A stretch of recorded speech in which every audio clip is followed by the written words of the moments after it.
My name is Julio Neira, patrol officer, 15 years in the NYPD 47th Precinct.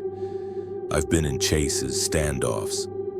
I've seen things you learn to stomach over time. But this case, it wasn't violent, it wasn't graphic. And yet something about it never left me. It all started with a routine call, a stolen vehicle, nothing unusual. It was almost 2 a.m. when the alert came through. Stolen vehicle, a white sedan, northeast Bronx, heading toward Eastchester. I was riding with Morales. We spotted the car near Gun Hill Road. Lit it up. He sped off. The pursuit lasted maybe 5 minutes. The driver turned onto a side street into a quiet neighborhood. Old houses, lights out.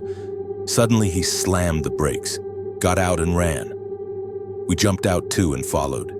He leapt over a short fence, then another. He seemed to know the area. We didn't.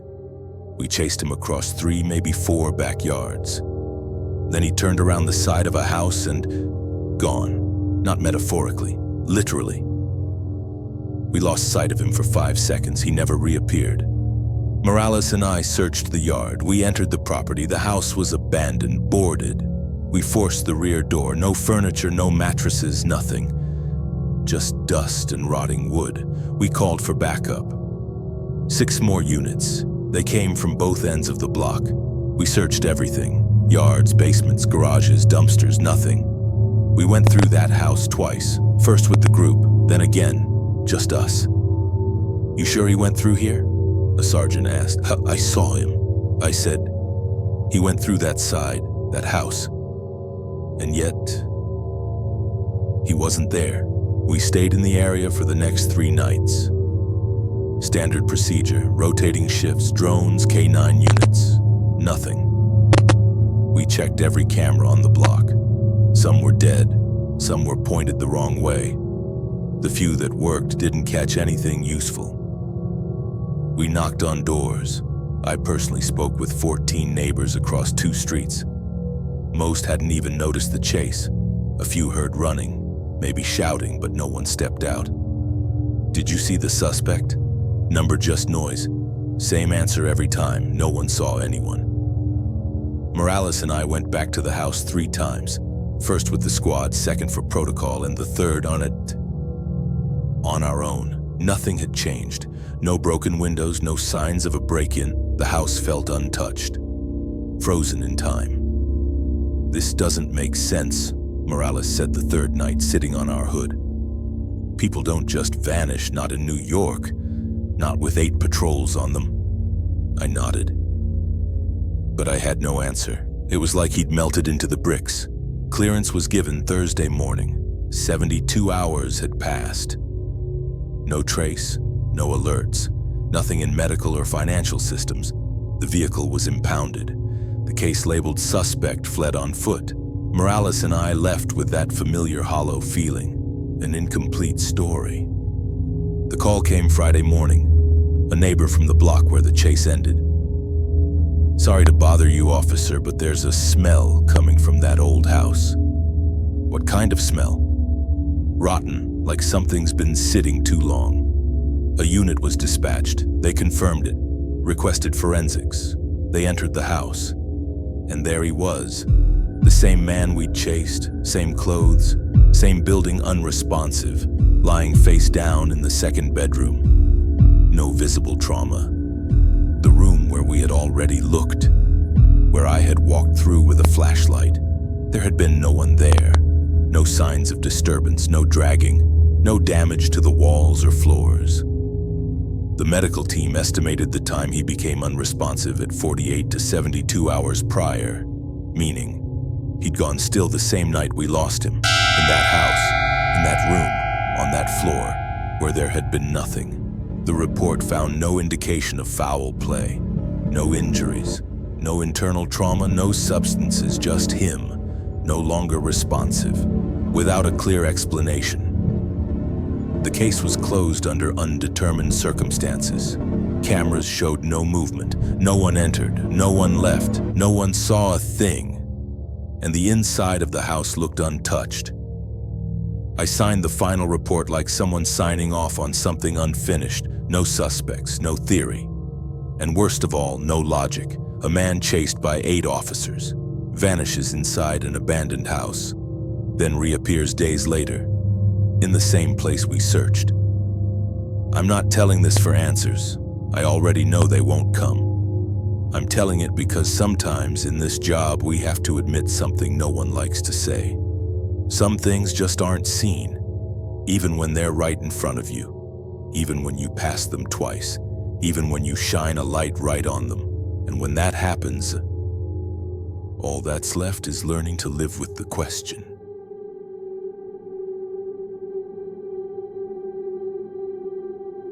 My name is Gabriel Keene. I'm a detective with the Darnell County Police Department in the state of Massachusetts. I've been on the force for 16 years, the last 9 spent working homicide exclusively. I've seen things I wish I hadn't. Bodies in trunks, domestic killings, missing persons that never came back. But nothing prepared me for what happened with the call. This case wasn't just strange, it was impossible. And the worst part? The deeper we looked, the more it felt like someone already knew everything. Before we did. Before anyone did. Maybe even before the crime happened. It all started on a Wednesday, June 14th at 7:42 p.m. It had been a quiet day at dispatch. Mild weather, clear skies, no major incidents in the last 12 hours. Most calls were routine. A missing dog, a triggered alarm, a couple of teens being loud in the park. Nothing unusual, nothing that warned us of what was coming. And then, the call came in. A man's voice. Emotionless. Calm. Describing the details of a crime. That hadn't happened yet. The body was found at 8:54 p.m., 1 hour and 12 minutes after the call. A woman, apparently homeless, was the one who reported it. Said she noticed a strange smell behind the Ashwood supermarket and decided to check. She found the body partially covered with cardboard and a black trash bag. When we arrived, the scene was exactly as the caller had described. The victim was a woman, approximately 30 years old, light brown hair, thin build. Her eyelids had been completely removed, not torn or messy. The cuts were clean, surgical. She was holding a broken ring in her left hand, the gemstone barely hanging from the band. The coroner arrived minutes later. He confirmed time of death, less than 2 hours prior. No ID, no belongings, just the body. Everything was documented and sealed. Then came the part that disturbed me more than the body. The recording of the call. I asked to hear it several times. The voice was male, clear, slow, like he was reading from a report. But the strange thing was this: the call came from within the county, not from a cell phone, not from a payphone, from a number that didn't exist in the system, not registered, not active, no history. A number that shouldn't have been able to call 911, and yet it did. The scene was secured. We put up the yellow tape. Forensics photographed everything. The position of the body, the cardboard, the trash bag, the shallow pool of blood that had trickled into the gutter. I stood back and watched in silence while the team worked. Something felt off. The scene was too clean, not literally. There was dirt, garbage, moisture. But the crime itself, it felt staged. There were no footprints nearby, no drag marks, no signs of struggle, no blood trail beyond the spot where she was found. As if she had been placed there carefully. As if someone wanted us to find her exactly like that. Then there was the ring. That bothered me the most. Not because it was broken, but because of how she held it, tightly between her fingers, as if someone put it there after she died. Or as if she had clung to it in her final moments. I requested a nail scraping.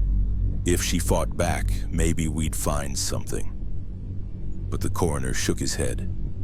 No defensive wounds, nothing under the nails. That hit me harder than I expected. No resistance, no bruises, no blows, just the cuts, clean, precise. And the call, that damn call. I leaned toward the dispatcher. Is there any way to trace that number? It literally doesn't exist. I checked twice. I looked back at the body, then at the time on my watch. It was 9:21 p.m., and for the first time in a long time, I felt like we weren't chasing someone, we were being led. I got back to the station around 10:30 p.m. The first photos and preliminary report were already filed. The dispatcher who had taken the call, Marta, was waiting near the console. There weren't many people around, just the night shift and a few officers coming and going. Want to hear it again? She asked.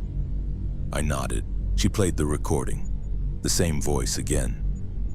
They found the girl in the Ashwood alley. Eyelids. Broken ring. I just thought you should know before someone else finds her. He hung up. I asked her to rewind a few seconds, then again and again. I didn't know exactly what I was looking for until I heard it.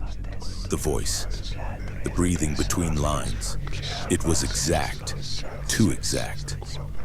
It wasn't just calm, it was identical in every playback, like it was a recording, played during the call itself.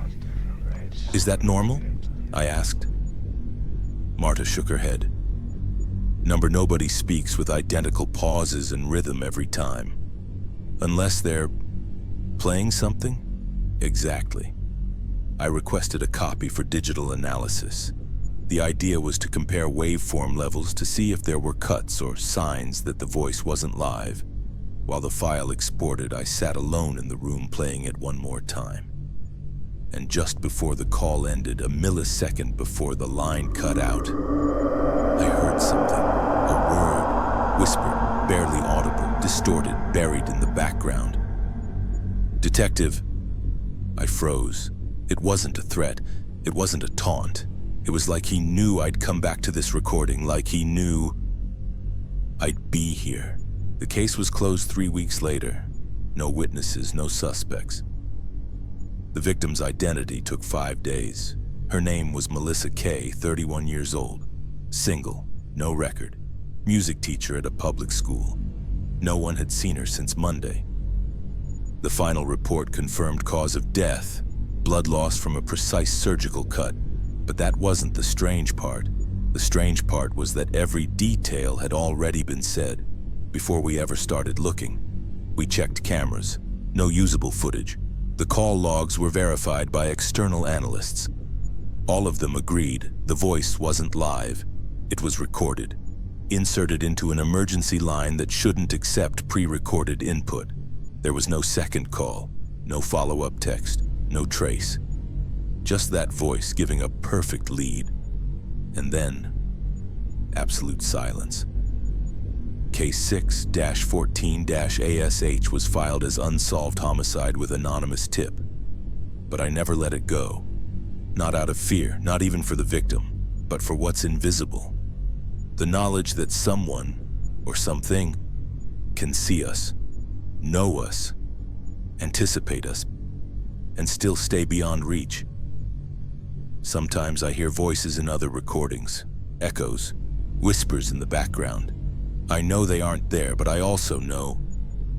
I used to think the same before. 911, what's your emergency? The voice on the other end didn't shake, didn't scream, didn't sound afraid. They found the girl in the Ashwood alley behind the supermarket. Her eyelids were cut off. She had a broken ring on her left hand. Silence. Are you with the victim? No, the man replied. I just thought you should know before someone else finds her. Then he hung up. Dispatch tried to trace the call. Private number, masked voice. They sent a unit. When Officer Langston arrived, there was no body yet. But 1 hour later, a woman was found exactly where the man said. Her eyelids mutilated, a broken ring in her left hand. Detective Keene was assigned the case. That night, while reviewing the reports, he noticed something chilling. That call hadn't been made public yet. Even the coroner didn't know about the ring.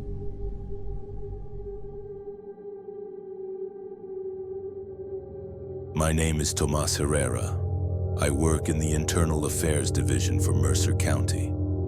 14 years in the department, the last 6 tracking unauthorized access to restricted data. I don't work the streets, I don't carry a gun, but the things I've found from behind a desk keep me up at night. This started 4 days ago with a simple cybersecurity alert, an old access code, inactive, terminated, but someone had used it. Monday, 6:17 a.m. An automatic alert was triggered in the department's file system. Someone accessed 3 closed case files, all marked internal access only, and all accessed using a deactivated account, user 726, Sergeant Manuel Trillo. That wouldn't be odd, except Trillo has been dead for a year. He died in March. Massive heart attack at home. Full honors funeral. I was there. His account was deactivated the next day, and yet someone used it. I checked with IT. They confirmed it wasn't a glitch. The login was manual, and it came from an internal IP address from inside the building. Someone using a dead man's credentials? I requested surveillance footage. No unusual movement during the access window, but the video feed glitched exactly at the time of access. At 6:17:42, the file was opened, and the camera, black screen, 3 seconds of static. I asked for the file names. All 3 were closed cases, but still had pending annotations, and one of them was the last case Trillo ever worked on. Tuesday, 10:12 a.m. I opened file 431B, one of the 3 accessed with Trillo's login. It was a case from last year, archived as inconclusive. I remembered it well. We talked about it over lunch 2 weeks before he died. It involved the disappearance of a 24-year-old named Brandon Valverde. No criminal record. Architecture student. Disappeared after his night shift. Last phone ping, supermarket parking lot at 2:03 a.m. His car was found 2 days later. Wallet on the seat, keys in the ignition, radio still playing, no fingerprints, no struggle, nothing. Trillo became obsessed with the case. He told me something didn't sit right, that the kid didn't walk away willingly, but it didn't feel like a regular abduction either. Inside the file, there was a note marked as unread. It was a partial 911 call transcript from an unknown number logged 3 days after Brandon disappeared. This note had not been in the original file. Someone had uploaded it to the system less than 48 hours ago. I called IT again, asked for the full log of internal file uploads from the last 72 days. I needed to know what terminal had uploaded that transcript. Their answer made me freeze. Herrera. That note was uploaded from a retired workstation. Where? Trillo's office, the one that's been closed since he died. Wednesday, 8:46 a.m. I requested the key to Office 3C. It had been sealed the day after Trillo's funeral, not by regulation, out of respect. It had been his space for nearly a decade. No one ever reassigned it. Some say no one wanted to. I went in alone. First thing I noticed was the air, heavy, like no one had entered in months. But the ceiling light was on. I don't know how. The switch was off, but the fluorescent tube blinked in a slow, irregular pattern. Everything was just as he'd left it. Files on the shelves, a family photo on the desk, an old mug with dried coffee stains. I walked to the computer. The tower was on, screen off, but the fan was still running. I moved the mouse. Nothing. Checked the keyboard. Unplugged. I accessed the system remotely from another station, requested a back-end log from that machine. And there it was, network activity 1 process, an internal task that triggered every morning at 6:17 a.m., exactly the time of the original alert. The task had a generic name scheduled with no assigned user, no creation date, only a single line of metadata, continue review of pending. That was it. I stood there in silence, looked around. No forced entry, no new wires, no cameras, just that feeling. that someone had still been working there, or worse, had never left. Thursday, 6:03 a.m. I got there before anyone else. No cameras, no questions, no reports. I entered office 3C again. Same atmosphere, flickering light, total silence. I plugged in the keyboard, powered up the monitor. It took a few seconds, but the desktop finally loaded. User 726, Trello M session active since Monday. Last access, today, 6 a.m. I opened the history. Only one file was open. Untitled text document. It contained a single line. Review Valverde case. Missing link between Brandon and the Beltree warehouse. I didn't write that, and no one else had access. I closed everything, shut the computer down, unplugged the keyboard, and left. I didn't report it, didn't share it. I saved it in a folder with my name and the label pending. That same day, the file was deleted by system error, or so they told me, and since then nobody has logged into account 726 again. But sometimes when I show up really early, the light in office 3C is already on.